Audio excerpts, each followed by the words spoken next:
Good morning, sir. Yes, We're sir. very happy to say that you are absolutely visible and audible. And on behalf of FICCI, good morning, namaste, and a very warm welcome to you. Morning. Thank you. Thank you. Thank you.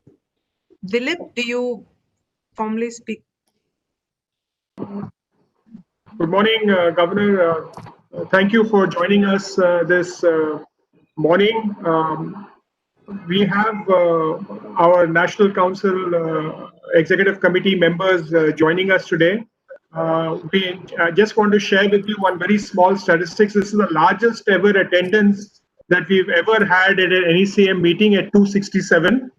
And I think it reflects the interest in your address and interaction with you. So we are delighted and honored and privileged that you have joined us.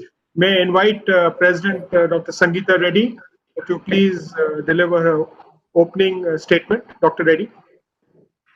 So once again, good morning, sir, and namaste. I want to first begin by thanking you so much, not only for your presence here, but the proactive and extremely positive role you have played in the country and the economy over the last few months. With over 260 days that have gone by in the midst of the COVID pandemic, many of us got to the point where they were tuning in every day to get updates on the COVID numbers. And I think it was a series of negative news that we kept seeing, despite our hope that India had herd immunity, India would recover fast, India would be better by July. Things kept getting worse. But the bright spots on the television channel was when we got the news that the RBI governor is going to address. So I'm thanking you on behalf of all our members for the clarity, the pragmatic steps, and the complete positivity that you continue to spread.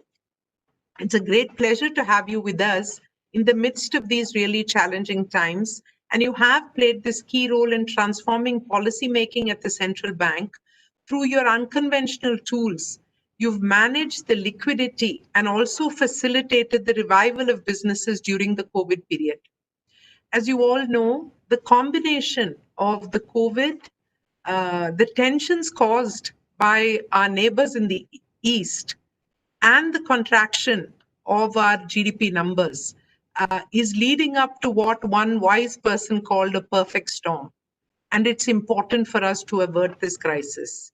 Reviving the economy requires the adroit coordination of the stakeholders, the government, the regulators, and the industry. And one of the most important constituents of this cycle, we are extremely happy to have you here with us, sir. We will briefly present the findings from the FICCI Dhruva survey, which give a quick insight into the mood and the tonality. And then I will continue to raise a few points from members. We'll request for your address, and then we'll have an interaction with members, if that's okay with you, sir. No, it's fine. It's fine. Okay. Thank you very much. Yeah. So I want to first actually once again congratulate you on what we believe has never been done before, is this beautiful management between low inflation, low interest rate, and stable currency. And you've done multiple steps, whether it was the repo rate cuts, the liquidity. This combination is something that we truly acknowledge and appreciate. We believe that the creative new formulas, your adoption of the operation twist, selling some short-term, buying long-term, this combination, which some may have commented upon, but we realize how it made such a positive impact to liquidity. You have been a continuous and pragmatic voice. And FICCI has been engaging with various policyholders, with businesses, with economy, with ministry. And many of our recommendations are reflective of this common voice. At this juncture, I will break in speaking for 2 minutes and invite Dinesh Kanabat to share a few slides, which, sir, will give you a brief reflection of the state and some of reflection on the sentiment. Dilip, can we have the slides, please?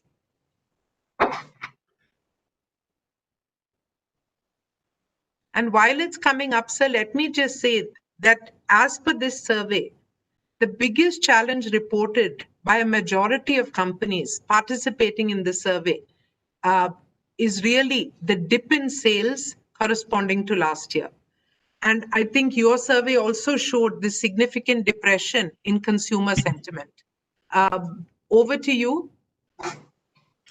Morning, sir. And if I can echo the sentiments expressed by the president on how much we value the initiatives which have been taken by the Reserve Bank of India, which I have also personally shared with you. The initiative of carrying out the surveys has been taken up by FICCI and Dhruva, and this is probably the 5th survey that we have undertaken since the lockdown happened. So in a sense, this is a moving target, shows how people's sentiments have been going over a period of time. And there are a few quick things which I would like to share with you. So for example, when we ask the participants, and there's a very, very broad spectrum of participants who participated in the survey, as to when do they expect the economy to be back to normal. In June, we had a set of numbers out there. And as we see even today in the month of August, 62% of the participants believe that it will take almost a year. And if you look at about 85% cumulatively, believe it's going to take more than 9 months for the economy to come back to rails. So a sort of a little bit of a pessimism which is out there which needs to be addressed. Dilip, if we can move on. The question is, what is the current capacity utilization that people are seeing post the unlocking? And again, more than 44%, almost half are saying that they are below 50% capacity utilization. And overall, if I see about 70% are sort of between 50 and 70 overall. So again, a very, very low capacity utilization. Yes, Dilip. Again, when we ask the people, I think the earlier slide you skipped, Dilip, unless you want to move on. Yeah. So what is the expected capacity utilization? Again, people are not very robust. They do believe it will continue to 60% or so believe that it will continue to be below 70% capacity utilization. Yes, Dilip, next. What is the impact of unlocking on the company's export? Most of them, 70%, believe that despite the unlocking, companies' exports have not taken shape, have not moved ahead. Very, very few, just about 9% are talking about an increase. A total 30% believe that increase is between 0 and 10%. So again, the unlocking. We'll wind up. Sure, perfect. Okay. Last slide. Yeah. So, and what is the position on the company's cash flows, which I think is the last thing you might want to? A positive impact. In June, 79% said the unlocking had no impact on the cash flows. Now that has reduced to 49, but still half of them believe that the unlocking has not resulted in a positive impact on the cash flows. Over to you, President.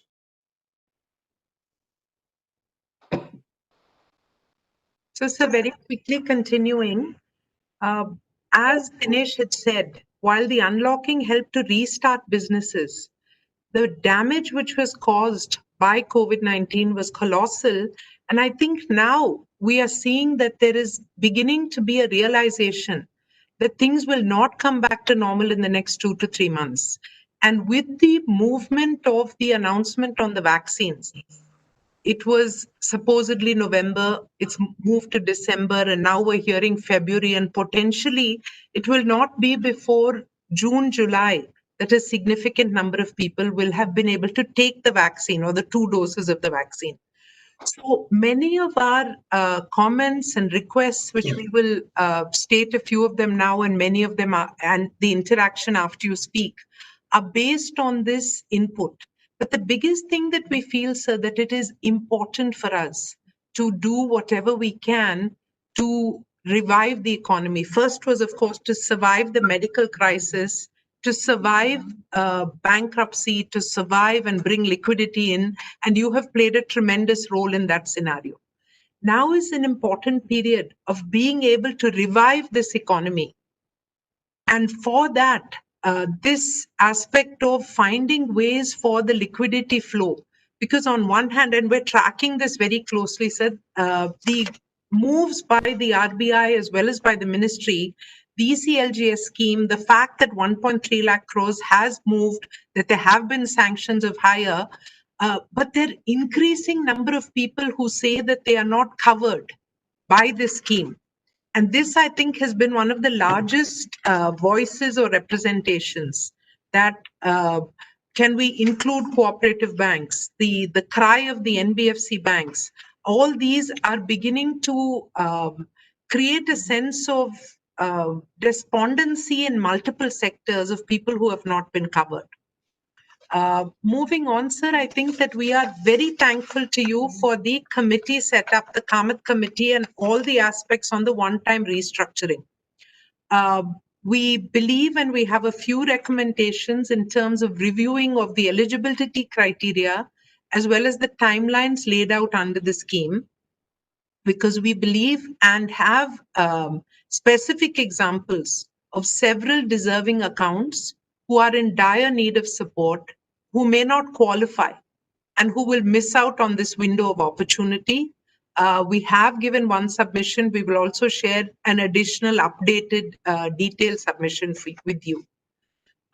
Another area where we'd like your intervention and would like to call your attention, sir, is RBI's latest guideline on opening up of a current account. We believe that this may cause unnecessary disruption during these stress times by increasing the cost of borrowing and the operational workflow for businesses, and would request that you would consider amending the circular to allow more than one bank to be the payment vehicle. FICCI has been representing also to SEBI. And here we would request that RBI also adds to that if a certain guidelines on the pricing guidelines and the open offer guidelines, because access to capital is one of the most important things at this point of time. So the exemption required for listed debentures is also an important point which has come up, sir. We have found that one of the other significant areas that because the low rates of borrowing are available only to a few, the AAA rated companies, etc., that this aspect needs to be looked at of a larger basket of companies. Finally, one of the biggest fears, sir, is that the credit flow should not be crowded out by government borrowing. And the estimate is that the government is still going to need to borrow up to 8 lakh crores. So what will happen? Are we adequately capitalized for the needs of this country? And the needs of this country today and the needs of this country tomorrow as well, sir. So this is one thing. When we spoke about survive, revive, and then finally also to thrive. And here there are multiple sectors which are calling out for your attention, please. There is the education sector because students are finding it hard to pay their fees. There is subsidies which used to be given to micro irrigation. And if those subsidies are stopped, the impact may not be seen immediately, but what will happen in 6 months to 12 months from now? So there are many areas like that, sir. FICCI being a large and diverse membership, we have received feedback from everywhere, and we will share all these with you. But most importantly, our entire membership is very excited by your presence, very thankful for the proactive steps you have taken and your openness to continue to engage and to find every methodology possible to help the economy. So before you address us, I'd once again like to commend you for your foresightedness, for your future plans, for unveiling of the last monetary policy announcement, for your decision to set up an innovation hub for the financial sector, which is again highly pragmatic. We would request you to please look at one more aspect, which is the banking sector reforms. As our last and most important request, sir, is this fact, because we see a strong, self-reliant, over $5 trillion economy, and request you to be one of the important pillars of architecting that banking sector reforms with the relaxation in ownership norms, enabling international ownership or other ownerships, but relaxing in that, strengthening operations, talent, governance. So whether it's by a development bank route or any other route, giving India an industry the capital required to grow is what all of us are looking to you for. But once again, with a very big thanks for gracing the National Executive Committee of FICCI. Our members eagerly look forward to your views. Over to you, sir. Thank you. Thank you, Dr. Sangeeta Reddy, and thank you for the opportunity to interact with eminent business leaders of India and members of the FICCI. I can see so many familiar faces, and I have also very pleasant memories of participating in various interactive sessions in that beautiful hall in Delhi, in the FICCI headquarters. And so it's good to see so many members of FICCI. So a very warm good morning to all of you, and to others who are also participating in this, who are attending this webinar, as they call it, and so many others, who would have logged in. So good morning to everyone. And I wish to thank the organizers for hosting this event, undeterred by this still unfolding pandemic that on a daily basis tests the resilience and capacity to save lives, households, businesses, and economy. The end August press release of National Statistics Office, NSO, was a telling reflection of the ravages of COVID-19.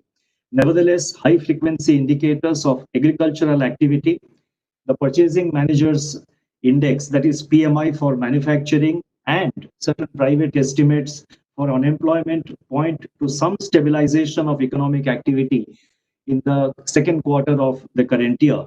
While, of course, contractions in several other sectors are also simultaneously easing. The recovery is, however, not yet fully entrenched, and moreover, in some sectors, the uptick which was noticed in June and July, they appear to have leveled off.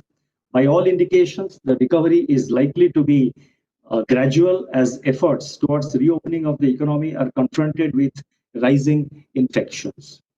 The global economy is estimated to have suffered the sharpest contraction in living memory in April to June 2020 on a seasonally adjusted quarter-on-quarter basis. World merchandise trade is estimated to have registered a steep year-on-year decline of more than 18% in the second quarter of 2020 calendar year. And this is the estimate of the WTO. High-frequency indicators point to a trough in global economic activity in April to June quarter, and a subsequent recovery is underway in several economies such as USA, UK, Euro area, and Russia. The global manufacturing index and services PMIs rose to 51.8 and 51.9 respectively in August from 50.6, which is 50.6 for both in July. Yet infections remain stubbornly high in the Americas and are increasing again in many European and Asian countries, causing some of them to renew containment measures. On the back of large policy stimulus and indications of somewhat hesitant economic recovery, global financial markets have, however, turned a bit.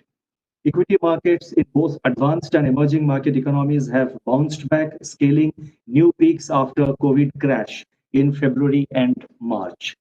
Bond yields have also hardened, and I'm referring to advanced economies now. Bond yields have also hardened in advanced economies on improvement in risk appetite, fueling shift in investors' preferences towards riskier assets. Portfolio flows to EMEs have also resumed, and this has pushed up EME currencies, aided also by US dollar's weakness following the Fed's recent communication on pursuing an average inflation targeting. Gold prices moderated after reaching an all-time high in the first week of August 2020 on prospects of economic recovery. Financial market conditions in India have significantly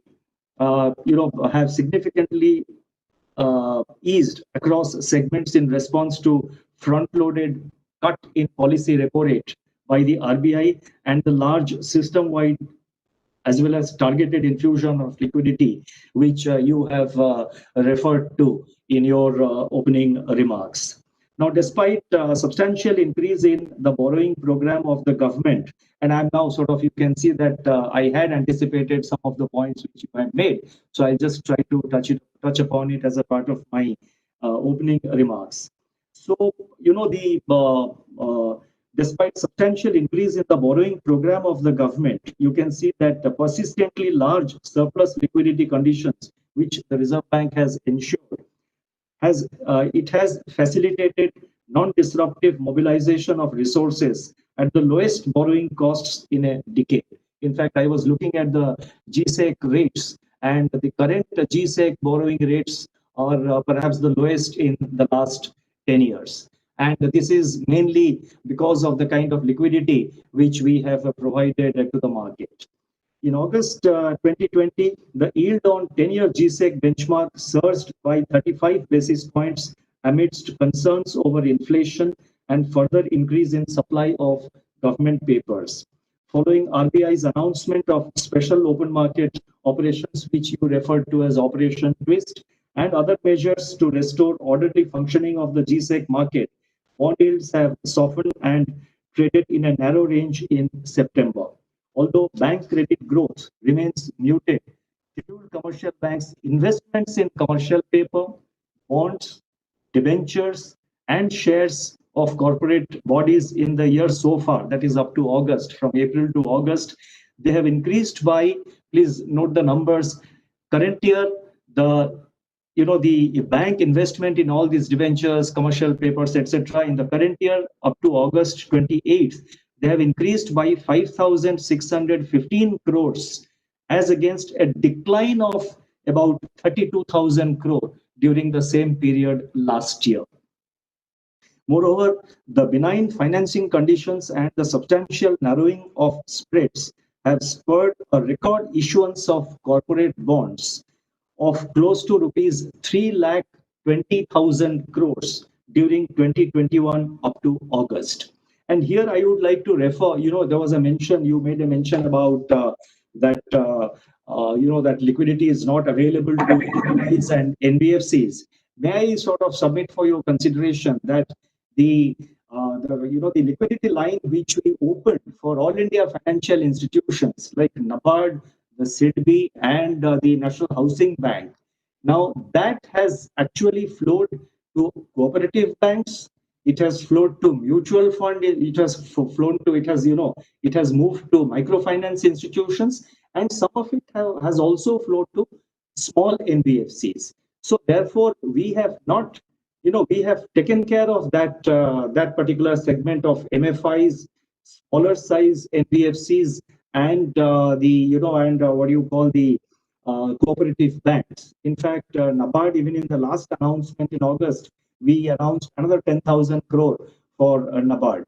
So we are constantly, and through SIDBI also, a lot of capital, lot of liquidity, liquidity has moved to various MSME and MFIs also. So, and we are in constant engagement with all these all India financial institutions like NABARD, SIDBI, and the National Housing Bank. And we are also very carefully monitoring the markets, and as and when required, further measures will be taken. I have said it earlier during my various statements that the RBI stands fully prepared. In fact, I had used the terminology that the RBI stands battle ready, and whatever measures are required will be taken up by the RBI. And here I must also like to take this opportunity to compliment and thank my colleagues in RBI who have been working day in and day out in supporting me and in facilitating many of these decisions, timely and proactive decisions. Now, the immediate policy response to COVID in India has been to prioritize the stabilization of the economy and support a quick recovery. Policies for durable and sustainable high growth in the medium term after the crisis, nevertheless, are quite important. And in my address today, I propose to dwell upon that issue squarely. What could potentially lift up India's economy to trend growth as the recovery begins? While interacting with members of the CII on July 27th, I had covered 5 major dynamic shifts taking place in the Indian economy. Number one, fortunes shifting in favor of the farm sector. Number two, changing energy mix in favor of renewables. Three, leveraging information technology, ICT, and startups to power growth. Four, shifts in supply or value chains, both domestic and global. And five, infrastructure as the force multiplier for growth. Today, I would like to touch upon 5 areas, 5 different areas that I feel would determine our ability to step up and sustain India's growth in the medium term. Number one, human capital, in particular education and health. Number two, productivity. Three, exports, which is linked to raising India's role in the global value chain. Four, tourism. Five, food processing and associated productivity gains. Let me first touch upon human capital, the importance of, and with specific reference to the importance of education and health, and the need to take certain measures in these 2 areas. Now, investing in people adds to the stock of skills, expertise, and knowledge available in the country. The assignment of importance to education dates back to Plato, Aristotle, Socrates, and Kautilya. Its significance for economic development has received progressively increased attention in recent decades, especially in the work of several Nobel laureates, including T.W. Schultz, Gary Becker, Robert Lucas, and James Heckman.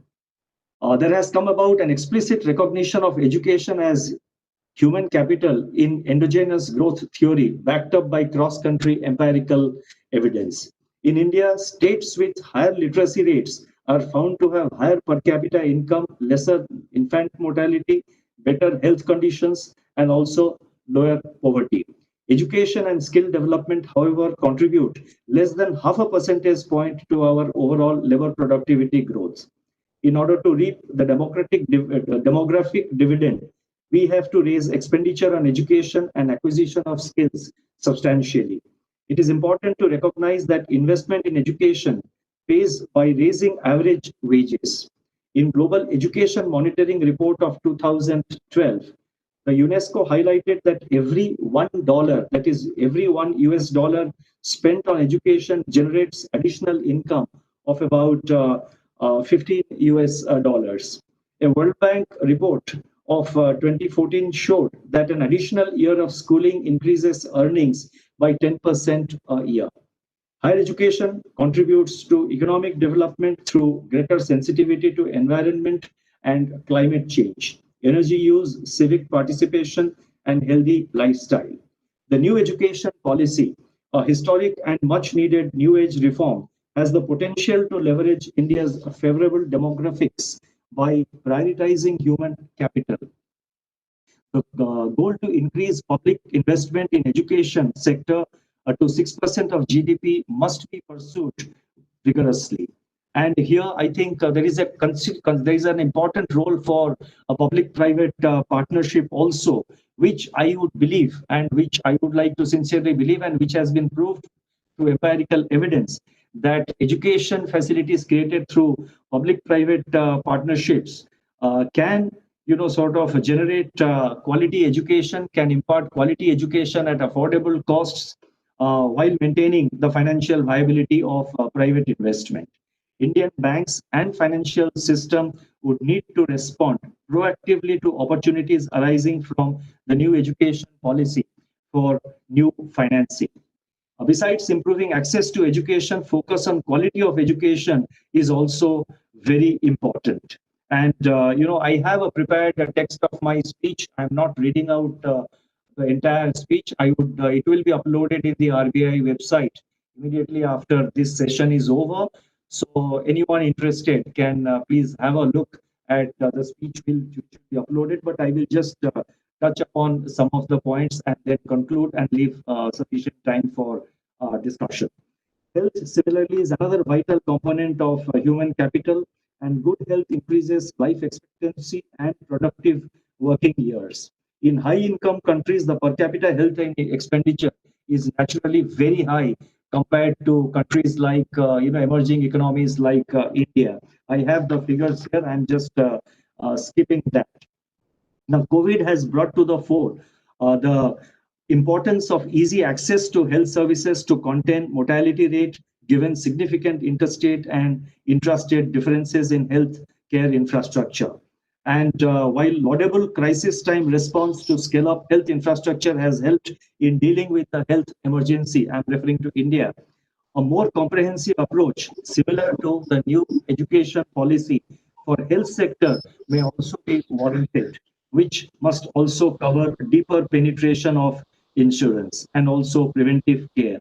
Greater attention is required to improve the healthcare ecosystem by ensuring creation of new medical colleges, higher education,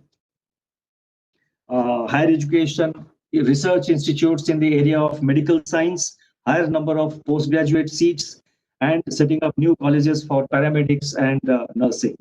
Let me now touch upon the second point, which deals with productivity growth. Now, by any reckoning, COVID-19 will leave long-lasting scars on the productivity levels of countries around the world. According to a very recent World Bank assessment, which was done in 2020 in the context of the pandemic, COVID-19 could entail adverse effects on productivity because of dislocation of labor, disruption of value chains, and decline in innovations. During earlier episodes of epidemics in the past, like the SARS, the MERS, the Ebola, and Zika, productivity is estimated to have declined by 4% over 3 years. The COVID impact on productivity could be expected to be much larger. And this is a worldwide survey which the World Bank assessment which the World Bank has undertaken. Now, CLEMS, which stands for Capital, Labor, Energy, Materials, and Services, a database hosted by the Reserve Bank, shows that India's economy experienced an overall productivity growth of 0.9% per annum on an average over a period 1980-81 to 2017-18. In the immediate post-global financial crisis period, that is from 2008-9 to 12-13, there was, however, a decline in productivity by 0.3% annually, while the period thereafter, up to 2017-18, recorded annual productivity growth of 2.4%. The contribution of productivity growth to overall GDP growth of the Indian economy over the period 80-81 to 2017-18 was about 15%. More recently, during 2013-14 to 17-18, its contribution, that is contribution of productivity, increased significantly to about 34%. The share of patents applied and granted to India in the total patents granted globally has been rising over the years, and this is another area I think which also requires attention. Stepping up R&D investment in other areas would require more efforts by the private sector, with the government focusing on creating an enabling environment. You see, most of the advanced economies and other countries, a lot of investment in R&D takes place by the private sector. In India, so far, it has been primarily public sector driven. There is investment. I mean, there are efforts being undertaken by the private sector, no denying. But this is, I think, one area where there are opportunities for the private sector. And I would like to utilize this opportunity to sort of appeal and to sort of mention to you for your consideration that I think private sector also needs to focus on research and development. Now, the innovation hub you have mentioned, Reserve Bank has launched it. We are not going into it. The India Innovation Index released by the Niti Aayog last year has been widely accepted, and I think that can act as a platform for more emphasis and more focus on innovation. The third point I wanted to touch upon is with regard to global value chains. Now, the impediments to global value chains have been identified in the post GFC, that is the post global financial crisis, and they are more. I'm talking about the global scenario. Globally, the key impediments to exports after the GFC global financial crisis, they include generalized increase in protectionism by trading partners, weak global conditions. Then you have automation and several other factors coming in. Notwithstanding these impediments and also the significant decline in trade intensity of world GDP growth in the post-GFC period, opportunities for expanding exports arising from vastly altered global landscape for trade, where more than two-thirds of world trade occurs through global value chains. Now, this is very important. You know, two-thirds of the world trade occurs through global value chains. And today, India, we are on the threshold of a big opportunity to break into the global value chain. And I think this is one area where government, all authorities concerned, and more particularly private sector, private industry, private business need to work together. It is an opportunity available for Indian business to try and to enter into the new opportunities, to capitalize the new opportunities which the current crisis has opened up, for new players to to become a part of the global value chain.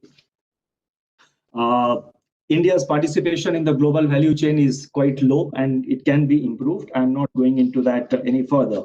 Now, among the sunrise sectors that offer potential for higher exports in the post-COVID period are, of course, obviously drugs and pharmaceuticals. And it's very heartening to note that many of our Indian companies are, they have sort of become global suppliers of various kinds of medicines and drugs. And this is an area where India has certain competitive advantages and that needs to be capitalized. A sharp policy focus on other global value chain intensive network products, including equipment for IT hardware, electronic appliances, electronics and telecommunications and automobiles would also provide the cutting edge to India's export strategy with considerable scope for higher value additions. Domestic policies need to focus on right mix of local and foreign content in exports while aiming to enhance participation in GVCs. It is also important to learn from global experience and nurture those trade agreements that go beyond traditional market access issues. Provisions relating to investment, competition, intellectual property rights, protection have a larger positive impact on global value chains, GVC trade, and need to be assiduously cultivated and integrated into the Indian ecosystem. Now, so therefore, I have touched upon three of these aspects. The other two aspects which I have listed out are tourism as an engine for growth. Tourism has been one of the sectors in the economy most severely impacted by COVID-19. At the same time, this is also a sector where pent-up demand could drive a V-shaped recovery when the situation normalizes. India, as you know, has tremendous potential in tourism, and the challenge, nevertheless, is to scale up our tourism market and enhance its contribution to economic development.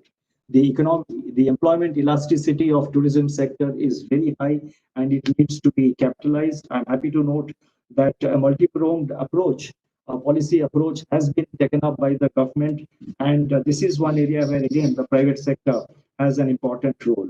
The fifth and the last point which I would like to mention, and the details are there in the speech, so you could perhaps have a look at it, and others also who are part of this webinar may please have a look at it in the RBI website, because I have given a lot of points and a lot of data and other things which may be of interest.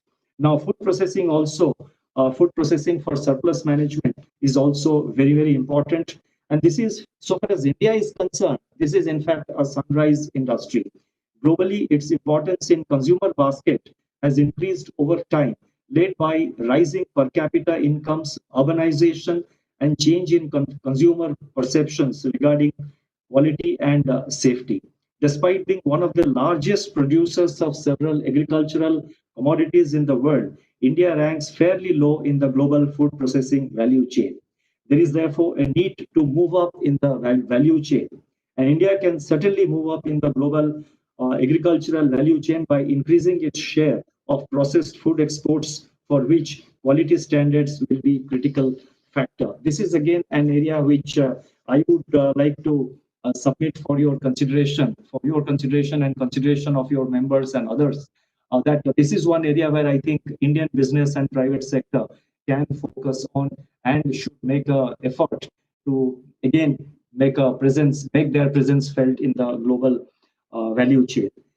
In my address today, let me now conclude. In my address today, I have highlighted 5 critical areas that can determine the shape of our post-COVID trend growth. Now, I have highlighted these 5 areas, and these 5 areas should be read in conjunction with the 5 areas which I had earlier mentioned to the other apex industry body, the CII. So there are totally 10 points which I have highlighted, and I would like to believe that these are the areas where there are opportunities for private sector, and these opportunities need to be capitalized. I have highlighted 5 critical areas, as I have said, which can determine the shape of our post-COVID trend growth. While dealing with immediate crisis management challenges, we need to strategically prepare for our combined overriding goal, the pursuit of strong and sustainable growth. The private business sector has a critical role in each of the 5 areas I covered today. The enabling policy environment would evolve around the initiatives taken by India's businesses to seize these opportunities and actualize the potential of Indian economy as a rising economic power of the 21st century. COVID-19 has changed our lives, and it is increasingly clear that life will never be the same again. We should look upon these fundamental changes as opportunities rather than threats, converting them into game-changing new vistas of progress. I do sincerely believe that together as a nation, we can certainly do this and achieve our objectives. Let me conclude on this optimistic note. Thank you. So thank you very much. Comprehensive, optimistic, and definitely what we were looking to hear. Since time is short, we'll jump directly into the questions, sir. But we have noted all your points. We'll go to the website, take the speech, and also add it into our website and disseminate it to our members.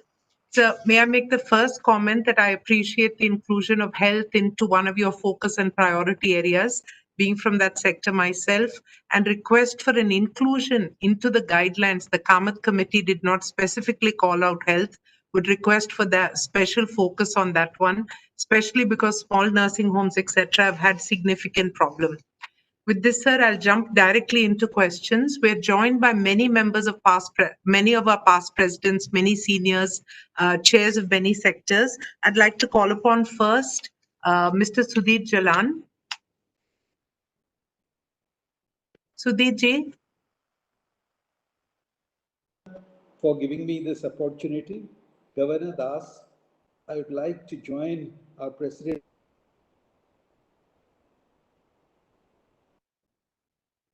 Sudhir ji, we can't. Go ahead, go ahead.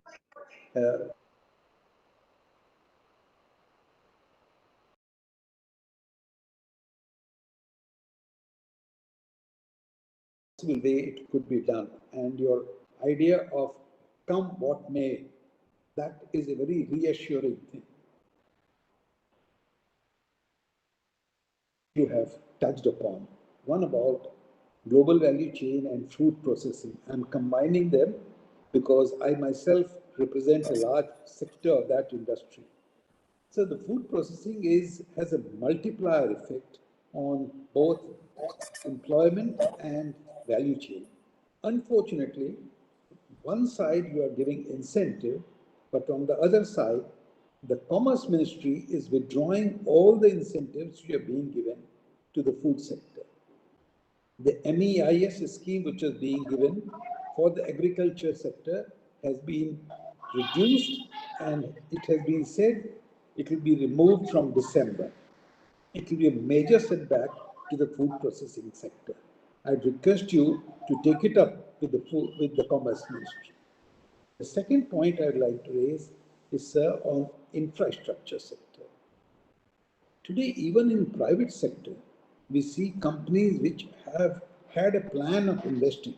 They put this on hold because they are uncertain of future cash management. So probably some way RBI should be finding out for giving a priority sector or giving a thrust to the bank to give them loans or some way in which infrastructure could be built up. Because one side, if consumers are leading the demand, the other side of growth can come through infrastructure only. Thank you. Thank you. Call upon Dr. Jyotsna Suri, past President FICCI and Chairperson and Managing Director of Lalit Suri Hospitality Group. Sir, shall we do 3 to 4 questions and then you'd like to respond? How would you like to do this, or you want to do it one at a time? I think 3-4 questions together will be better. Because time is short. Thank you, sir. Yeah. Jyoti, please go ahead. Thank you very much, President. Namaskar, sir. You yourself have really already understood what tourism and hospitality is doing to the country. And as an industry, we are very heartened to hear that you have recognized this as one of your pillars. We in the industry firmly believe that that this industry is going to be the tourism and hospitality will be the key driver going forward. So you gave us a moratorium for, I mean, as you're aware, this is a very capital intensive industry, and we are highly leveraged, all of us. We had a moratorium which of course finished, but what you really offered us was the opportunity for the one-time restructuring. So the one-time restructuring has a very tight schedule, and you've given us only 2 years. So it's not going to be possible for any of us to take advantage of that one-time restructuring unless we have a minimum of 4 years. So if that date could be extended to 2024 as against 2022, sir. The other thing, sir, is that some of the parameters, and particularly the ratios, are very, very tight and we will not be able to meet them, sir. So we request, if we've sent you a detailed note, sir, already, we would like the committee, and we've also shared this with Mr. Marishi yesterday, we'd like you to review this and give us an opportunity so that we can become one of your pillars, as you very rightly have said. Thank you so much, sir. Namaskar. Thank you, Jyoti. Mr. YK Modi, please. And Thank sir, you, President. Thank you, President. Governor Sahab, first of all, let me say that it's quite a pleasant surprise to have you as a governor, because you are the governor I have seen with open mind, open ears, and act very quickly. So I'll be not wrong to say in last 30 years we have not had a RBI governor like you. I have a small suggestion, sir, and that is that many companies may not like to take the restructuring, and they may dip into their reserves or raise equity to meet their financial obligations to the banks. But obviously they will not be able to meet the covenants or the ratios, etc. So those companies who make payment on time of interest and principal, at least for next 2 years, those covenants should be given a holiday. This is a suggestion from me for those who are not taking any benefit of any restructuring, etc. Thank you. Sir, would you like to respond, Yeah. sir? Shall I? Yeah. Okay. Yeah, I think most of the points which were made by the respected members and all well-known and familiar faces. I think many of them, by way of in the nature of suggestions, I have noted down the suggestions. With regard to restructuring, let me just mention a general point. The whole rationale and the philosophy behind this whole rationale, the reasoning behind the restructuring scheme. You are calling it restructuring. We call it a framework for resolution of COVID-related stressed assets. You see, on the one hand, I mean, it had to be a very, very careful and balanced call. It had to be a very balanced decision on the part of the Reserve Bank. On the one hand, banks, the primary objective of banks, I should not say objective, but the primary concern of any banking system should be the protection of the depositor's interest. Because ultimately it is the depositor's money. And let me mention that depositors run into crores, whereas, crores of people, they are depositors, whereas borrowers could be in lakhs. Now, There are small depositors, there are middle class depositors, there are retired people who depend on bank deposits. So the protection, the interest of depositors had to be protected.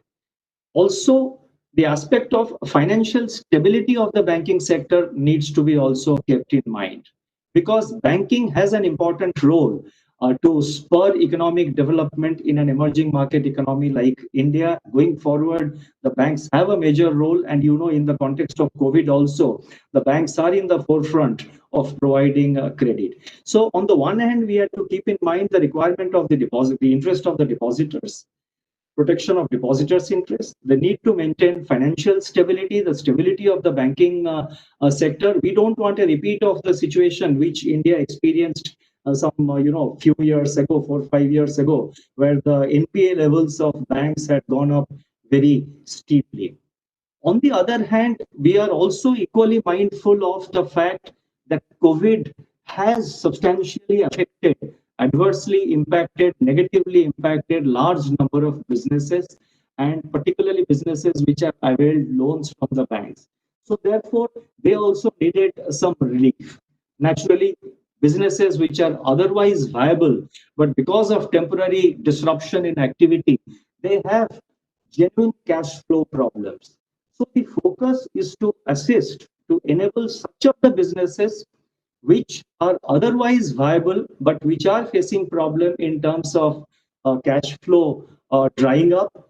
The emphasis is to enable these companies to come back to normalcy and to resume their activities. So both the sides had to be matched.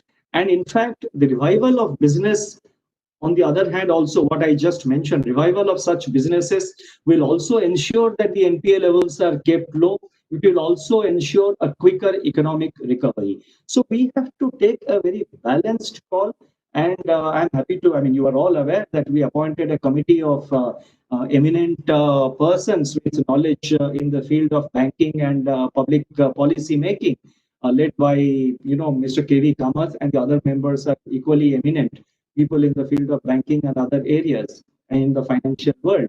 So they have come out with certain recommendations. After I must compliment them that in 30 days time, they were able to carry out extensive interaction with various stakeholders, including business associations, business bodies, and after extensive consultations, they have come out with this framework. And so this is the broad rationale I wanted to explain with regard to the COVID framework. All the other suggestions, all the other points which you have made, whether it is for healthcare or, there was a point relating to food processing and, the certain aspects of the restructuring program. I have made note of the points, and we will examine them internally. Thank you. Thank you, sir. We are truly appreciative of your setting up the committee, KV Kamath committee, and the speedy resolution. And we appreciate, sir, it's being well discussed that the crisis that we got into in 12-13, where almost 7 lakh crores worth of NPL, and that dragged on with its scenario, whereas knowing that we could have had a similar quantum of problem now, you were proactive in setting up the committee. The restructuring will ensure that we don't get into a similar situation. We're very, very cognizant of that and appreciative of that, sir. With this, may I call upon Mr. Harshpati Singhania, then Sanjeev Somani and Ajit Ranade. Shaktikanji, my compliments once again on doing a great balancing act and wonderful to see you. Sir, I just want to make one or two observations very quickly. Our President Sangeeta Reddy did point out that while interest rates due to liquidity have come down and sometimes to record lows, they are accessible to, that record low is accessible to only very, very few borrowers and companies which are really AAA rated. So yes, we understand there's going to be a difference based on the rating. However, what is happening is it is enabling the strong to get stronger in some ways, and even companies which are below AAA, maybe AA or A plus, are not being able to avail this, not to speak of this. So we have to see how this can be resolved. That's point number one. Point number two, sir, is this ban on opening of current accounts outside of consortium. Again, a point raised by our FICCI president. So there are practical issues. We understand why this has been done. to prevent misuse, if I may say, by corporates. And that is correct. However, what happens is there are several banks who are able to give corporates certain facilities at much more competitive or lower rates, which are not possible by the consortium members. And therefore, it sort of places an artificial restriction and increase in costs. So may I suggest if that may be reviewed, or even if it is within the lending group, maybe the 10% minimum lending may go away, and any bank, private bank within that could be considered. And last but not least, sir, is a thought that this issue of waiver of interest or the interest on interest matter which has been going on, maybe a consideration can be made that, let us say, the interest payable in 2021 can be accumulated and made into a term loan for, say, 4 years or so, which can be serviced, say, at even a 1% higher interest rate. That will deter people from unnecessarily availing of it and give them the incentive to pay early, but yet give the facility and availability to people who would genuinely need it. Thank you, sir. Sandeep Samani. Our past president, immediate past president, Sandeep Samani. Good morning, sir. Thank you for always being there for industry and trades as a constant pillar of support. Sir, I just had one point. After the pandemic hit, the RBI had in a very timely manner asked the banks to reduce the margin money which the banks were keeping for loans of working capital.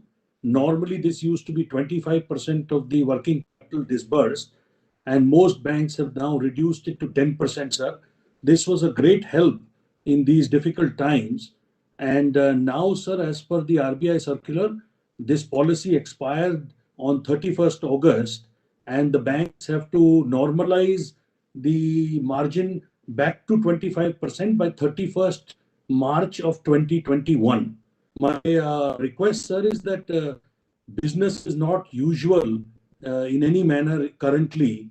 The COVID cases are continuing to rise, and there is a lot of suppressed demand. If this, sir, could be extended by 6 to 12 months, the process of normalization and bringing the working capital margins back to 25%, it would be great help to industry, sir. And the best part about this, sir, on the extra drawing from the companies, the banks are making further interest. They are earning interest. So this is not a bad scheme at all, sir, for anyone concerned. The corporates are getting a larger lifeline in these difficult times, and the banks are earning money on the increased drawing power of the corporates. Thank you, sir. Ashutosh Chadha, MasterCard.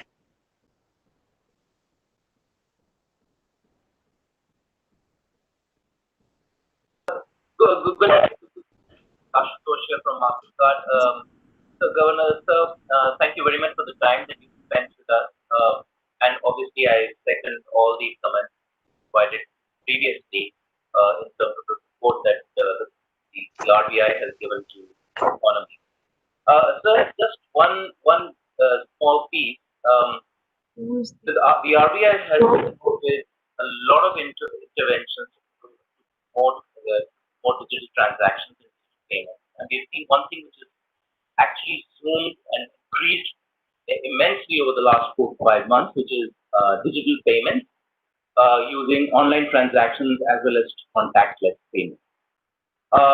There is, however, one issue which is concerning a lot of us from the payment industry. That is, there is an RBI circular which was released in January of 2020, which required that all credit cards, debit cards, and etc., which are being would now be mandated for security purposes to be switched off for online payments and contactless payments. And individuals would need to then approach their banks or the banks to actually request. We feel that in the current circumstances, where people are moving to contactless, they're moving to online transactions, this could actually create a certain amount of friction in adoption. and we feel that there are lots of processes which are anyway being created by not just the network but issuer bank Ashutosh, we have acquirers. to be brief. Ashutosh, we have to be brief. The governor has given us 10 minutes above time, please.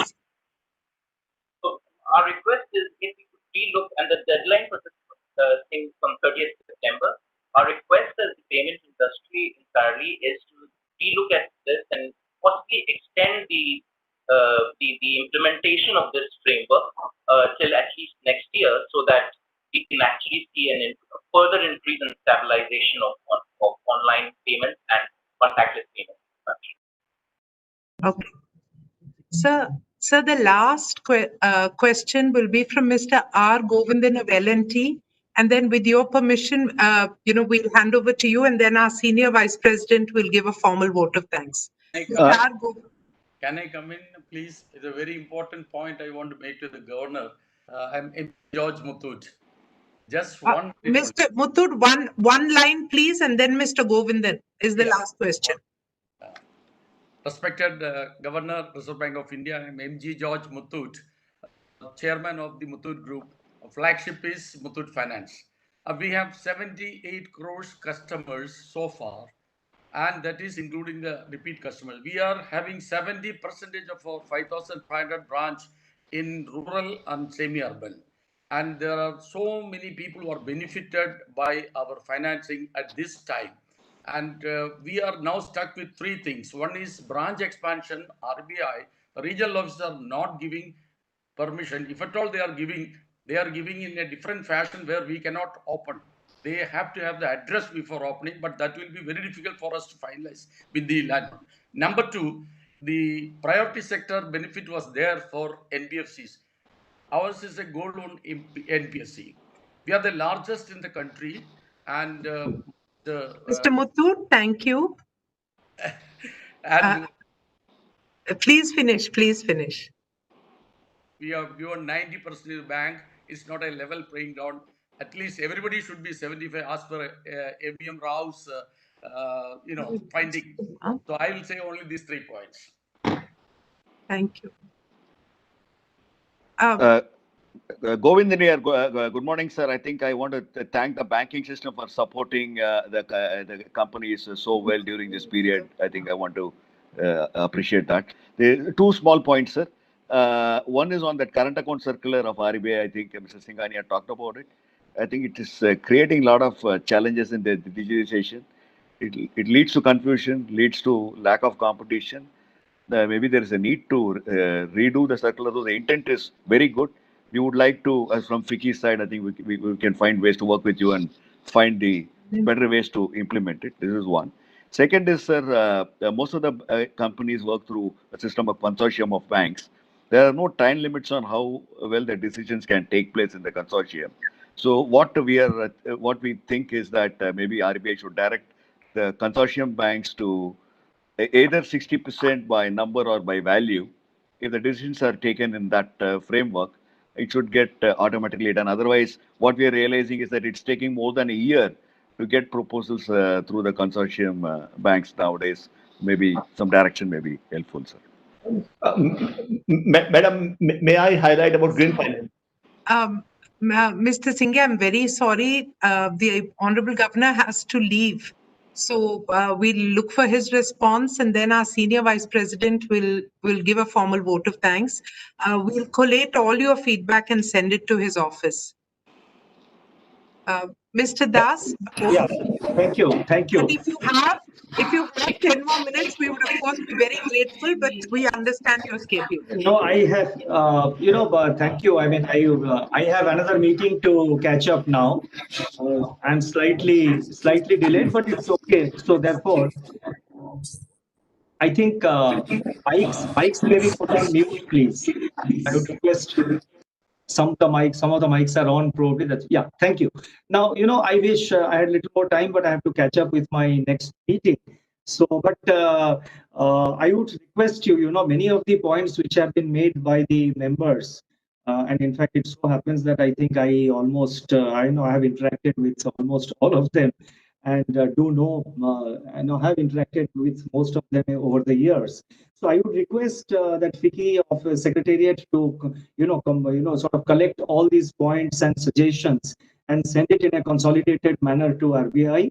And I assure you that we will look into all the points and we will examine all the points and see what can be done. Now, the points which were made today also, most of them were by nature of suggestions. Some of them were requests for modification of certain decisions taken by the RBI. So I'm not going into all the points, but I will just touch upon 3 or 4 points. So one point was made, I think, with regard to the low rates. That is the low borrowing rates being available only for the AAA rated companies and not for others. Now, obviously, the spread over the spread at which a AAA rated company will get and the spread at which a BBB rated company will get the money from the market, naturally they will differ. I mean, you are aware of this. But having said this, let me say that if you compare the pre-COVID, that is before March 27th, in fact, I gave the details in my August 6th statement, the last monetary policy statement which I made on 6th August, and the statement is still available in the RBI website. In all categories of borrowers, whether it is AAA, AA, or even investment grade, or even the lowest investment grade of BBB minus, the spreads have come down over the last 3-4 months. Naturally, the reduction in the spread in AAA rated companies is more, and the reduction in spread in BBB or BBB minus, it is less. It is, that is because of their the risk perception of the risk assessment of the investor. But nonetheless, because of the liquidity measures that we have undertaken, and directly through repo operations and also through all India financial institutions, the borrowing costs, even for BBB, even for the lowest investment grade bonds, have come down over the last few months. The second point I would like to mention is that with regard to gold loans, I think this point is made time and again. You see, why this branch opening, every time the Nbfc has to come for a permission, whereas a bank doesn't need to come for a permission, or in the matter of LTV, that is loan to value ratio, for banks it is 90%, and for NBFCs it is it is 70 or 75%. Now, let me just briefly explain why. You see, in India, with regard to the NBFCs, RBI all these years followed a light touch regulation policy. The regulatory guidelines, the regulatory policies of Reserve Bank were much more stringent in the case of the commercial banks. Whereas in the case of NBFCs, we had a concept of light touch regulation. But then we had the unfortunate incident of the IL&FS crisis, and the crisis which was created in the entire NBFC segment. So right thereafter, in fact, if you see right from the beginning, from January of 2019, we have slowly been sort of bringing in new regulations to govern the NBFC sector. We have prescribed LCV, that is that they must have liquidity coverage, LCR, not LCV. They must have liquidity coverage ratio. We have also, fine-tuned several other regulatory requirements. We have insisted that they must have chief risk officer posted, and so many other measures which we have undertaken. So the fragility, the vulnerability of the NBFC sector is the main concern. They are still not at par with the banks in the matter of regulation. And we don't want a repeat of a crisis of, in another NBFC. If you recall, last year in the month of March or so, in March or April, I think in April 2019 MPC, I had made a statement that it will be our endeavor to ensure that no large NBFC fails. And thereafter, we have been very intensively, rigorously monitoring the top 100 NBFCs, the stability of the NBFC sector. So therefore, consciously, we have kept it at 70%, because for such NBFCs which give gold loans, it represents almost entire business for such NBFCs. So any sort of volatility in gold prices can completely undermine those NBFCs. Whereas in the case of banks, gold loans are only a very small fraction of their total lending portfolio. So that is the difference. I mean, I can see that there can be a difference of opinion, but I just thought I must explain this background because we have to maintain financial sector stability. We cannot afford another crisis in the NBFC sector, and we are committed to that. And I'm happy to say that the NBFC sector has also responded positively. Other point which I would like to mention, I think somebody needs to put on. The other point which I would like to mention is that with regard to consortium of banks, the time taken is very much, yes, that is a concern. Banks are commercial organizations. We cannot interfere. RBI as a regulator cannot interfere in how much time he takes for appraisal, but we keep on impressing upon the commercial banks, the scheduled commercial banks, to take timely decisions. That is by way of, but these are commercial decisions which they take. But I would like to draw your kind attention to the fact that in the context of the resolution plan, which we have now announced on 6th of August, or for example, the resolution circular which we issued last year on 7th June, even in the current resolution framework, we have specified timelines. We have said that if 70% of the borrowers, of the lenders, they agree 70%, I think, in terms of amount, and I think 70 or 75% in terms of amount, and 60% in terms of number. And we have given time limit also that within so many days it has to be finalized. So this is in a special context. We have done it in the context of COVID-19 resolution, but to extend it to, to prescribe such time, I think it will be micro regulation. RBI should not enter into such micro regulation, but I have noted your point. And I think this is a point which the IBA, the Indian Bank Associations, needs to deliberate and act upon. And one more point before I conclude this, I think many of you have spoken about this RBI circular on the current account opening. Now, you know the reasons why it was done. Now, a lender, a bank which was lending to a particular client was not aware. This no objection thing has not worked. There was a requirement that to open a current account in another bank, he needs a no objection from the lending bank, but it has not worked. Notwithstanding that, many banks have opened current accounts and have extended, banking facilities. So it did not work. So therefore, we feel that the current account, the lender, a bank which has lent money either by way of working capital or by way of a term loan, should have a clear picture about the cash flow of the borrower. Now, unless that happens, the lending bank will not be in a position to know how much, how much is the income, how much cash is coming in, how much cash is going out. So therefore, it creates a big problem for the banking sector. So this decision was taken in that background. That is the rationale I have explained. You have explained certain operational difficulties. We will see what operational difficulties you are mentioning, and I will have it again examined by our officials. So I would like to stop here before I hand back to the Vice President, Senior Vice President. Let me just once again thank all of you for very patiently participating in this. You see, today, the revival post-COVID or during the times of COVID, I think it has to be a joint effort by the government, by regulators, and by industry representatives like you, and by every stakeholder, by everyone who has a stake in our economy. India has tremendous potential. India will certainly bounce back, but I think all of us need to act together and act in time. Thank you very much for giving me this opportunity. So let me just say thank you that we share your optimism, and as RBI stands battle ready, the industry stands along with you in the fight for India. Uday Shankar, over to you. Thank you, President.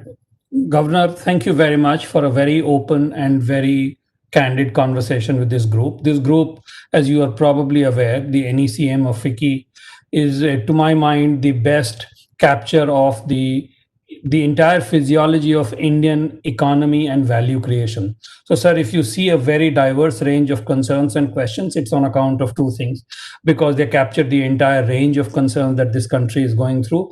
And two, it's also because you bring in an air of optimism and positivity. this group is not so open and forthright with a lot of other interactions, but with you, it's the case. We have noticed how you and the institution that you lead has risen up to the occasion during this whole pandemic crisis. In order to not take too much time, I only want you to appreciate, sir, that there is still a lot of fear and paranoia. You saw in our survey that people are really paranoid about return to normalcy, and there is no clarity on when it will come. And at a time like this, the Reserve Bank not only has the role to stabilize the entire financial sector and make sure that the revival is faster. I would only urge that the incentives for value creation, both social and economic, should never be undermined in the process of the handling of the larger crisis, because that, God forbid, might just extend the crisis further, sir. And in the process, the RBI and the financial sector under your leadership was in the process of a restructure when the pandemic forced a halt.